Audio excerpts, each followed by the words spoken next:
सकड़ Sultanpur cantt थाने जे हद ॻोठ बादो ख़ान शहर में 15 ॾींहं अॻु ज़मीनी तकरार तां हथियारबंदनि जे हमले में क़तल थी वियल 2 मक़तूलनि जा क़ातिल गिरफ़्तार न थी सघिया।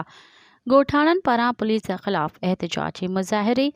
अनवर अली शर, अता मोहम्मद, उस्ताद रसूल बख्श, करीमदाद शर ऐं ॿियनि सहाफ़ियुनि आॾो दाहिंदे चयो त 27 अक्टूबर जी राति असांजे ॻोठ बादू ख़ान शहर में महिमान थी आयल पीर ॻोठ वासी हिदायतुल्ला शर मथां संदसि भाणेजनि पारां बुरका पहिरे घर अंदरि दाख़िल थी हमलो करे अंधाधुंध फायरिंग करे खेसि क़तल कयो, जंहिंखे बचाइण जी कोशिश कंदे नौजवान आबिद अली शर बि मारिजी वियो हो।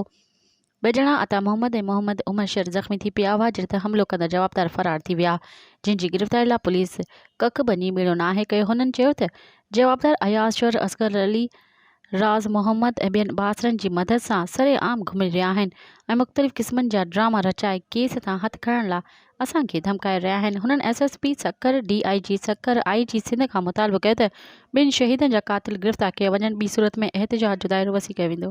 मज़ीद ख़बरनि ऐं तफ़सीलात लाइ विज़िट कयो असांजी वेबसाइट www.awamiNewsHD.com ऐं ॾिसंदा रहो अवामी न्यूज़ HD।